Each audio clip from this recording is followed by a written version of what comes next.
So now that we have created our basic application which serves as a very basic HTTP app and can give you a hello world text based on what input do you provide to it. This video is brought to you by OppiPies Academy.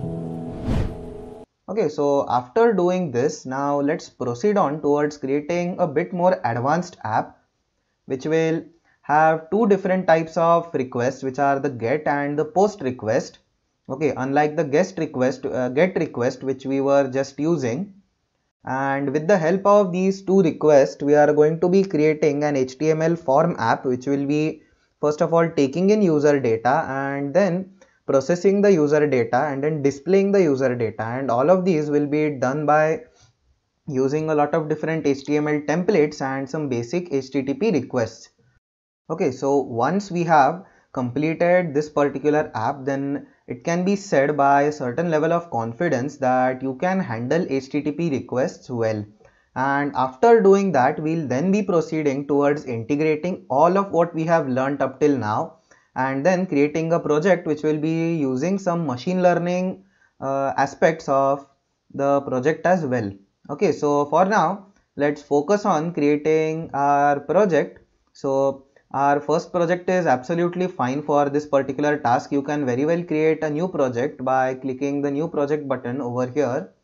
So now let's first activate the Cloud Shell and let's launch the code editor. Okay, and with this we'll be first of all seeing our initial code files. Okay, and now that we are going to create an HTTP app which will be a little bit more advanced. So this time there will be a different app structure which we will be using, which will have a little bit different data. Okay, so first of all, in the very home directory, we have an app.yml which contains some basic information about the app. Then we will be having a main.python file. So first of all, let's delete the index.yml file. This was generated when we have deployed our app. So now we have the app.yml followed by the main.python file. Okay, and then let's delete main.pyc as well. Okay, and let's delete this folder as well. So it is something else which I had cloned before. So let's clear this folder for now. Okay, so now we only have app.yml and main.python file. Okay, and now let's create a new folder. Okay, so we have a new folder and the name of this folder will be static, and this will be containing all of our static files. So the CSS files or some of our JavaScript file which do not need to be changed, then these files can be kept inside the static file. Okay, so now let's create another template. So we have new folder, and at this time we have the folder name called as templates. Okay, so we have templates, and this folder will be containing all of our dynamic files. So all of our HTML files which we will be using in order to create our app and display user data will be stored inside the templates folder. Okay, so after doing this, now let's create a basic configuration file for the App Engine. This is particularly required so that App Engine can better understand where all of your dependencies are stored. Okay, so now we have to create that file inside the root directory of our project. So the root directory of our project is hello world. So now let's create a new file. So over here we have a new file, and now the name of this file is appengine_config.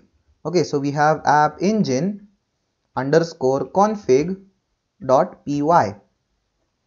Okay, so with this we have created a configuration file in which we will be giving some instructions to the App Engine program, which will then be deploying our app when we type in gcloud app deploy.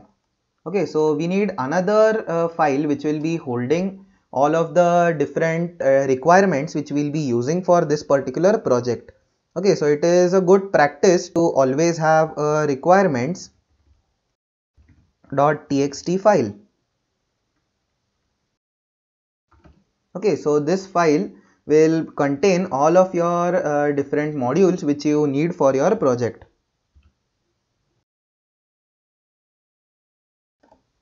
Okay, so now we have created a requirements.txt file, and yes, this is pretty much it for the initial structure of the project. And now we'll be focusing on writing the main code for the different configuration files. So first of all, we'll be writing code inside the app engine _config and the requirements.txt file.